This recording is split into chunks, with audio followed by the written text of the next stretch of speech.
کس طرح کی دولت مندی کے لیے موٹیویٹ کرتا ہے؟ خدا کے نزدیک دولت مند ہم کیسے بن سکتے ہیں؟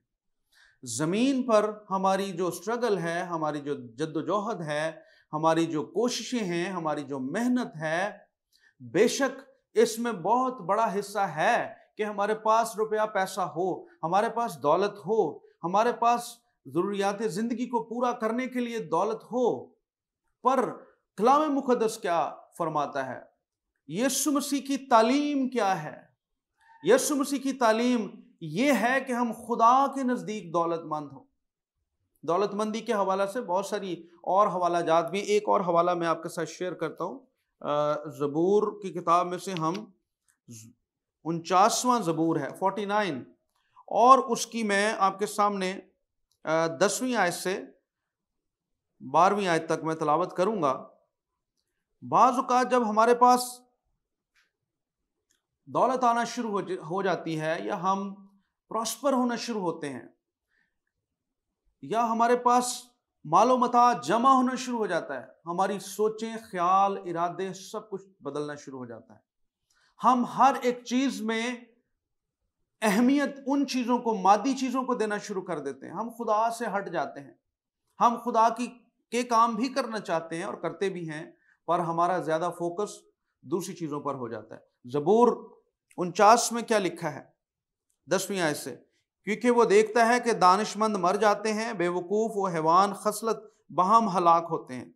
اب غور کیجئے گا، اور اپنی دولت اوروں کے لیے چھوڑ جاتے ہیں۔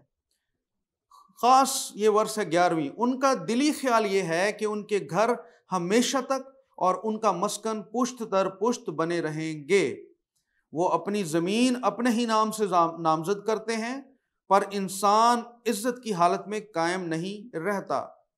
وہ جانوروں کی مانند ہے جو فنا ہو جاتے ہیں۔ میرے عزیزو، انسان کا خیال یہ ہے کہ جو کچھ اس کے پاس ہے وہ ہمیشہ برقرار رہے گا۔ وہ دولت جو اس کے پاس ہے وہ اس کی نسلوں کے لیے بھی کافی ہے۔ وہ جو جمع کر رہا ہے، جو زمینیں خرید رہا ہے، جو پراپرٹیز بنا رہا ہے، اس کا خیال یہ ہے کہ یہ میرے بعد میری پشتیں بھی یہ اس کو انجوائے کرتی رہیں گی۔ سنیے گا، پہلی بات جو ہم نے 13ویں آیت میں پڑھا، لوکا کی انجیل میں سے 12واں باب اور اس کی 13ویں آیت، جو پہلی آیت ہے، ایک شخص ہے جو یسوع مسیح سے آ کر کہہ رہا ہے کہ میرے بھائی سے کہہ۔ وہ خود ڈائریکٹ اس کام کو نہیں کرنا چاہتا، وہ جانتا ہے کہ یسوع مسیح معجزات کرتا ہے، یسوع مسیح کی لوگ سنتے ہیں۔ وہ اس پردے کے اندر لالچ کی ہوس جو اس کے اندر ہے وہ اسے پورا کرنا چاہتا ہے۔ وہ یسوع مسیح سے کہتا ہے کہ میرے بھائی سے کہہ کہ وہ میراث میں جو میرا حصہ ہے وہ مجھے دے دے۔ وہ انصاف نہیں چاہتا، بلکہ وہ اس پردے کے اندر سے اپنی لالچ کی ہوس کو پورا کرنا چاہتا ہے۔ اور آج بعض اوقات ہم بھی باتوں کو تھوڑا سا گھما کر کے سوچتے ہیں، یا ہمارا خیال یہ ہوتا ہے کہ اس طرح سے ہم اپنے مقصد میں، اپنے مطلب کو پورا کر لیں گے اور مقصد میں کامیاب ہو جائیں گے۔ میرے عزیزو، ہمیں اپنے آپ کو خدا کے تابع کرنے کی ضرورت ہے۔ خدا کے نزدیک ہم کیسے بن سکتے ہیں، ان باتوں پر غور کرنے کی ضرورت ہے۔ ہم بعض اوقات ہم مسیحی کہلاتے ہیں، عمومی طور پر ہم دعائیں کرتے، عبادات میں شامل ہوتے، بڑے جو اجتماعات ہوتے ہیں ہم ان میں بھی جاتے ہیں۔ ہم چرچ کے اندر کلیسیا میں رہتے ہوئے ہم بہت سارے کام بھی ایسے کرتے ہیں تاکہ دوسرے دیکھیں اور جانیں کہ ہم خدا میں چل رہے ہیں، خدا کے ساتھ ساتھ چل رہے ہیں۔ پر میرے عزیزو، ان باتوں پر غور کرنے کی ضرورت ہے۔ کہیں ہم کسی پردے میں تو نہیں ہیں، ہم کسی پردے میں کوئی ایسا کام تو نہیں کر رہے جو خدا کے نزدیک مقبول نہیں ہے یا اسے پسند نہیں ہے۔ یسوع مسیح نے اسے جواب دیا ہے، میاں تجھے کس نے یہ کہا، یا مجھے کس نے تمہارے درمیان میں منصف یا بانٹنے والا بنایا ہے؟ کیونکہ یسوع مسیح جانتے تھے کہ اس کے دل میں لالچ ہے۔ دوسرے شخص کی جو تمثیل یسوع مسیح نے ان کے سامنے رکھی ہے، ایک شخص ہے اور وہ دولت مند شخص ہے اور اس کی بڑی فصل ہوئی ہے۔ اب دولت مند ہونا بری بات نہیں ہے، روپیہ پیسہ ہونا بری بات نہیں ہے، پر جب ہمارے پاس کچھ ہوتا ہے، اگر ہم خدا کی شکر گزاری نہیں کرتے، اگر ہم خدا کو اس میں مقام نہیں دیتے، اگر ہم خدا کو اس ساری چیزوں میں شامل نہیں کرتے، تو پھر ہمارے لیے پھندا بنتا جاتا ہے۔ اس شخص کی بڑی فصل ہوئی ہے اور اس نے سوچا کہ اب تو اتنی فصل ہو گئی، اور یہ عزت دار شخص ہے، یہ دولت مند شخص ہے، اس کی معاشرے میں عزت ہے اور لوگ اس کی تعریف کرتے ہیں، آج بھی ایسا ہی ہے۔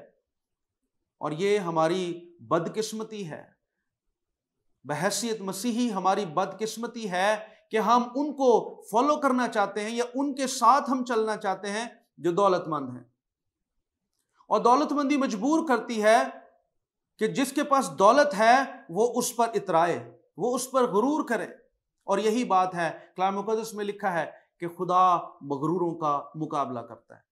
یہ دولت ہمارے اندر دنیاوی اور مادی چیزوں کو بھر دیتی ہے، یہ ہوس کو بڑھا دیتی ہے، اور امیر ہونے اور دولت مند ہونے کی ہوس بڑھ جاتی ہے، لالچ آ جاتا ہے۔ یسوع مسیح نے کہا تھا، سنیے گا، اپنے آپ کو ہر طرح کے لالچ سے بچائے رکھو۔ میرے عزیزو، فی زمانہ جب ہم دیکھتے ہیں کہ دنیا پر اب زمانہ بدلتا جا رہا ہے، دنیا بدلتی جا رہی ہے، اب چیزیں بہت تیزی سے بدل رہی ہیں، ہم اینڈ ٹائم کی طرف بڑھ رہے ہیں، وقت قریب ہے، توبہ ہمیں کر لینی چاہیے، بہت ساری باتوں کو ہمیں اب سیکھ لینا چاہیے، بہت ساری باتوں میں ہمیں کلام پر فوکس کر لینا چاہیے، کیونکہ ہو سکتا ہے ہمیں وقت نہ ملے۔ اس وقت جو پوری دنیا کی صورتحال ہے اس میں بہت ساری جگہ پر ہم دیکھتے ہیں ناگہانی آ پڑی ہیں لوگوں پر، لوگوں کو پتہ نہیں تھا، ان کے عزیز و اقارب نہیں رہیں گے، بچے نہیں رہیں گے، وہ ان کے گھر یا کاروبار نہیں رہیں گے۔ یہ صورتحال ہم نے دیکھی ہے ان چند سالوں میں، دنیا کے حالات کو بڑی تیزی سے بدلتے ہوئے ہر ایک شخص نے دیکھا ہے، پر ہماری جو فطرت ہے، ہمارے اندر جو چیزیں بس گئی ہیں، وہ ہمیں مجبور کر دیتی ہیں اسی مقام پر ٹھہرے رہنے کے لیے۔ ہمیں آگے بڑھنا ہے، ہمیں ان چیزوں میں سے نکلنا ہے، یا ان چیزوں کو اپنی زندگیوں میں سے نکالنا ہے۔ یہ شخص کے اندر بھی وہ چیزیں موجود ہیں جو اسے اترانے پر مجبور کر رہی ہیں۔ اس کا خیال جب دولت آئی ہے، جب فصل بڑی آئی ہے، اس کا خیال اس فصل پر ہی ہے اور آگے کی زندگی پر ہے، آگے کے کاموں پر ہے، جو اس کی ذاتی طور پر جو اس کے چوگرد چیزیں لپٹی ہوئی ہیں، یہ انہی میں گھرا ہوا ہے۔ اس نے کیا سوچا ہے؟ اس نے سوچا ہے اب میں کیا کروں، اپنے آپ سے سوال کر رہا ہے۔ بعض اوقات ہم بھی اپنے آپ پر بھروسہ کرتے ہیں، اپنی سوچ، حیثیت، لیاقت پر، مجھے بڑی وزڈم ہے، مجھے بڑی حکمت ہے، میں خود اپنے فیصلے کر لیتا ہوں، ہم خدا کو پیچھے کر دیتے ہیں، خدا کے پاک روح کو ہم انوالو نہیں کرتے، خدا کے پاک روح کو دعوت نہیں دینا چاہتے، ہم اپنے فیصلے خود کرتے ہیں۔ یہ اپنے آپ سے سوال کر رہا ہے میں کیا کروں۔ اور میرے عزیزو، آپ اپنی زندگی میں بھی یہ کر کے دیکھ لیجئے گا، اگر ہم اپنے آپ سے سوال کرتے ہیں تو پھر جو ہم ہیں ہم اپنے آپ کو وہی جواب دیں گے، یقینی طور پر ایسا ہوگا۔ جو ہم کرتے ہیں روزمرہ کی زندگی میں ہمارا جواب ویسا ہی ہوگا، ہم اگر اپنے آپ کو سوال کرتے ہیں۔ اس کو کیا جواب ملا ہے سنیے گا، پس وہ اپنے دل میں سوچ کر کہنے لگا کہ میں کیا کروں، میرے ہاں جگہ نہیں ہے جہاں اپنی پیداوار کو بھر رکھوں۔ اب اس نے اگلا جو جواب ہے، اس نے کہا میں یوں کروں گا کہ اپنی کوٹھیاں ڈھا کر ان سے بڑی بناؤں گا۔ یہ خود ساختہ اس کا فیصلہ ہے، یہ جواب اس کو ملا ہے، کیونکہ وہ روٹین میں ہے اس طرح کی زندگی کی، لالچ ہے اس کی زندگی میں، اس کی زندگی میں امیر ہونے اور زیادہ دولت اس کے پاس آئی، یہ اس کے دل کے اندر باتیں موجود رہتی ہیں، اس لیے اسے جواب بھی ایسا ہی ملا ہے کہ میرے پاس جگہ نہیں ہے۔ حالانکہ امیر آدمی ہے، جگہ تو بہت ہے، پر اس مقصد کے لیے اس کے پاس جگہ نہیں ہے، اور وہ یہ سوچتا ہے کہ میں جو میرے پاس کوٹھیاں ہیں میں انہیں ڈھا دوں گا، اور میں ان کوٹھیوں کو ڈھا کر بڑی کوٹھیاں بنا لوں گا، کیونکہ وہ خود اس اس کو ضرورت نہیں ہے کسی سے مشورہ لینے کی، یہ سب کچھ اس کے پاس موجود ہے۔ اور آج میرے عزیزو خدا کا کلام ہمارے پاس موجود ہے، پر ہم خدا کو انوالو نہیں کر رہے۔ ہم کلام پڑھتے بھی ہیں، دعا بھی کرتے ہیں، ساری چیزیں ہوتی ہیں، پر پھر بھی ہم کیوں پست حالی کا شکار ہیں؟ پھر بھی ہم کیوں ہمارے وہ جو روحانی مقاصد ہیں وہ پورے نہیں ہوتے؟ کیونکہ ہم نے خدا کو مقام نہیں۔ اس شخص نے بھی ایسا ہی کیا ہے، اس نے ساری سچویشن میں ابھی تک خدا کو کوئی مقام نہیں دیا ہے۔ اس نے خود ہی فیصلہ کر لیا، خود ہی سوال کیا، خود ہی اس کو جواب مل گیا ہے۔ اور یہ کیا اس نے آگے سوچا ہے؟ اور وہ اپنا اناج، سارا اناج اور مال بھر رکھوں گا، یہ طے کر لیا اس نے، سانچہ بنا لیا ہے، اس نے آگے کی پوزیشن بنا لی، منصوبہ بنا لیا ہے، پورا پلان بنا لیا ہے کہ میرے پاس تو اب اتنا آ گیا ہے کہ میں اس کو پرانی کوٹھیاں ڈھا کر بڑی بناؤں گا اور پھر سارا مال اور اناج اس میں بھر رکھوں گا۔ اور آگے کیا سوچتا ہے؟ اور اپنی جان سے کہوں گا، اے جان، تیرے پاس بہت برسوں کے لیے بہت سا مال جمع ہے، تیرے پاس بہت سے برسوں کے لیے۔ یہ خیالات اس کے اندر ہیں، یہ تصورات اس کے اندر جنم لے رہے ہیں، اب تو کوئی ضرورت ہی نہیں ہے، اب تو میرے پاس اتنا آ گیا ہے۔ یہ خیالات اس کو دوسری نیگیٹو منفی سوچیں اس کے اندر جنم لے چکی ہیں، اس کے اندر خوش قسمتی کا سیلاب اس کی زندگی میں بہہ رہا ہے۔ وہ بہت ساری ایسی باتیں اپنے اندر سوچ رہا ہے کہ اب تو میں خوش قسمت ہو گیا ہوں، اب تو میرے پاس دولت بھی ہے اور میرے پاس میری زندگی بڑی آرام سے گزر جائے گی۔ میرے عزیزو یاد رکھیے گا، اپنی جان سے کیا کہہ رہا ہے؟ چین کر کھا پی خوش رہ، چین کر کھا پی خوش رہ۔ آج کا انسان چین ہی ڈھونڈ رہا ہے، آج کا انسان خوراک کے لیے ترس رہا ہے، آج کا انسان زندگی گزارنے کے مشکل مراحل میں سے گزر رہا ہے، اور وہ اس کی خواہش ہے کہ اس کی زندگی میں اطمینان آ جائے، تو بھی انسان مادی ہی چیزوں کے پیچھے بھاگ رہا ہے اور خدا کے مقام کو نہیں سمجھ رہا، خدا کی حیثیت کو نہیں سمجھ رہا، اس کی جو نیکی ہے اس کو بروئے کار نہیں لایا جا رہا۔ کوئی بھی انسان جب خدا کو مقام دینا شروع کرے گا، خدا اسے مقام دینا شروع کر دے گا۔ میرے عزیزو یاد رکھیے گا، جب ہم خدا کو اپنی زندگیوں میں جگہ دیتے ہیں، خدا ہمارے مرتبے کو، ہماری جگہ کو بدل دیتا ہے، خدا ہمارے رتبوں کو بدل دیتا ہے۔ اس کی ذات پاک ذات ہے، اس کی ذات قدرت سے بھری ہے، اس نے سب کچھ، یہ نیکی اس نے ہم سے کی ہے جو ہم اس لائق نہیں تھے۔ ہم جو گھورے پہ پڑے ہوئے تھے، اس نے ہمیں اٹھایا ہے اور اس نے ہمیں شہنشاہوں کے ساتھ بٹھایا ہے۔ یہ اس نے نیکی کی ہے، اس کی نیکی کو یاد رکھنے کی ضرورت ہے۔ یسوع مسیح نے یہ کلام کیا ہے، یہ تمثیل ان سے کہی ہے۔ اب اس تمثیل کا اینڈ کیا ہے؟ جب یہ جو دولت مند شخص ہے اپنے آپ کو تسلیاں دے چکا ہے، اپنے آپ کو اپنی پلاننگ کر چکا ہے، آگے کیا ہوگا، میں یہ کر دوں گا، میں وہ کر دوں گا۔ آج کوٹھیاں ڈھانے کا بھی ایک بہت بڑا سلسلہ ہے۔ ہم چاہتے ہیں جہاں ہم سیٹسفائیڈ نہیں ہیں، ہم اس سے مطمئن نہیں ہیں جس جگہ پر ہیں، ہم چاہتے ہیں ہم اس سے آگے بڑھیں، پر ہم ان چیزوں میں بڑھنا چاہتے ہیں جو ہمیں خدا سے دور کر دیتی ہیں۔ ہمارا ٹریک بدل جاتا ہے، خدا کا ٹریک دوسری طرف ہے، ہم یوں جانا زیادہ ہمیں اچھا لگتا ہے۔ ہم اس مقام کو جس پر ہمیں بدلنا تو چاہتے ہیں پر اپنی مرضی سے۔ خدا نے اپنے بندہ ابراہیم سے کہا، تو اپنے مقام کو بدل، تو یہاں سے نکل اور میں جو تجھے بتاؤں گا تو وہاں جا۔ آج ہم اس مقام کو تو چھوڑنا چاہتے ہیں پر اپنی جگہ، اپنی منزل اپنی مرضی سے طے کرنا چاہتے ہیں۔ میرے عزیزو یاد رکھیے گا، جب یہ اپنے آپ کو دلاسے دے چکا ہے تو وہاں خدا نے اس سے کہا، اے نادان،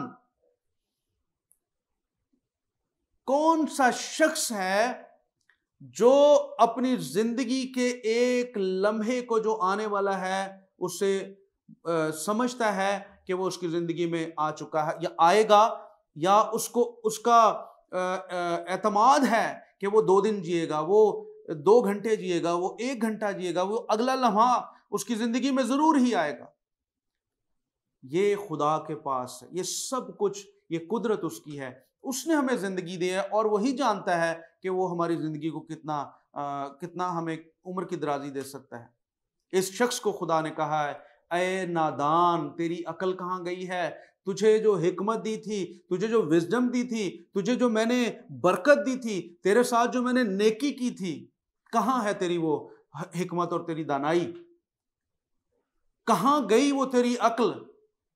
تو نے ایک لمحہ بھی یہ نہیں سوچا کہ جس نے مجھے دیا ہے میں اس کا شکر ادا کروں اور اس کو اپنے آنے والے منصوبوں میں اس کو شامل کروں۔ اس نے کہا ہے، اسی رات تیری جان تجھ سے طلب کر لی جائے گی، پس جو کچھ تو نے تیار کیا وہ کس کا ہوگا؟ یہ ایک کوسچن مارک ہے، یہ میں آپ کو بھی، آپ کے اوپر بھی یہ کوسچن مارک چھوڑتا ہوں۔ جو کچھ تم نے تیار کیا وہ کس کا ہوگا؟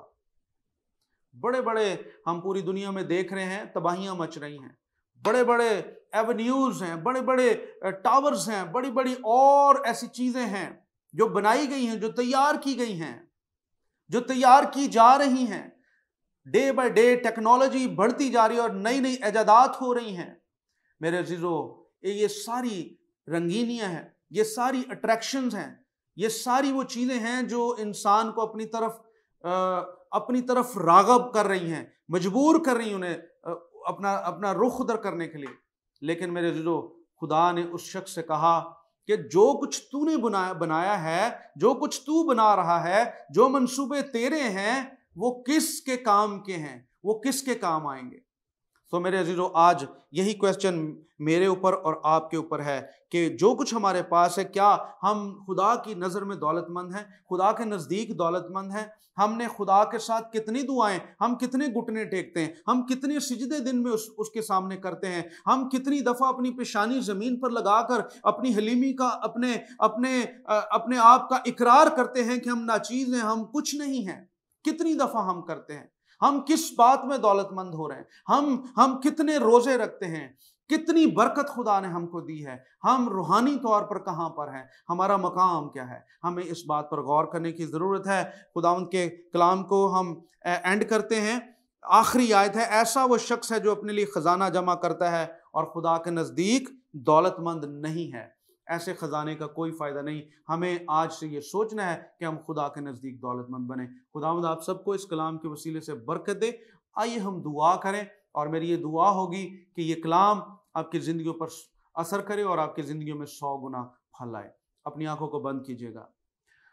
ہمارے آسمانی باپ، ہم تیرا شکر ادا کرتے ہیں، تو نہایت رحیم اور قدوس ہے، اور تو ہماری دعاؤں کو سنتا ہے، تو بر وقت بولتا ہے، اور خداوند تیرا کلام پر تاثیر ہے۔ تیرے کلام سے آج ہم نے سیکھا ہے، تو چاہتا ہے کہ ہم خداوند اپنی دولت تیرے ساتھ جمع کریں، ہم تیرے نزدیک دولت مند بنیں، اور جو دنیا کی اٹریکشنز ہیں، جو دنیا کی چیزیں ہمیں، پرکشش چیزیں ہمیں اپنی طرف کھینچ رہی ہیں، راغب کر رہی ہیں، ہم ان سے کنارہ کریں۔ خداوند تیرا شکر ہو، تو بھلائی کرنے والا خدا ہے، تو نیکی کرنے والا خدا ہے۔ ہمارے پاس جو کچھ بھی ہے وہ تیری دین ہے، تو نے بخش دیا ہے۔ ہم تیرا شکر ادا کرتے۔ میں اپنے بہن بھائیوں کے لیے شکر گزاری کرتا ہوں جنہوں نے تیرے کلام کو سنا ہے۔ خدا، میرا ایمان ہے خداوند ہم اپنی زندگیوں پر ضرور غور کریں گے، اور خداوند ہم اپنے رخ کو بدلیں گے اگر ہماری ڈائریکشن غلط ہے۔ آج تیرے کلام سے ہمیں ڈائریکشن ملی ہے خداوند، ہم اپنی کوٹھیاں، جو کچھ تو نے ہمیں بخشا ہے، ہم اس کے لیے شکر گزاری کرنا شروع کریں گے۔ تیرا شکر ہو، ہمارا ایمان ہے تو جب انہیں بڑھائے گا تو وہ بہت ہوگا۔ ہم خداوند تیرا شکر ادا کرتے ہیں گریس نیٹ ورک ٹیلی ویژن کے لیے، پاسٹر دانش پیٹر کے لیے، ان کی ساری ٹیم کے لیے۔ خداوند تیرا شکر ہو، تو انہیں استعمال اور خرچ کر رہا ہے۔ میری دعا ہے کہ دنیا کی انتہا تک خدا تو اپنے لوگوں کو کثرت سے استعمال کر، کلام سننے، سنانے، اور خداوند اس سارے پروسیس میں خداوند جو بھی انوالو ہیں ان سب کو برکت دے۔ ہماری یہ دعا سن، خداوند یسوع مسیح کے نام سے یہ دعا مانگتے ہیں، آمین آمین، ہیلیلویہ، پریز گاڈ۔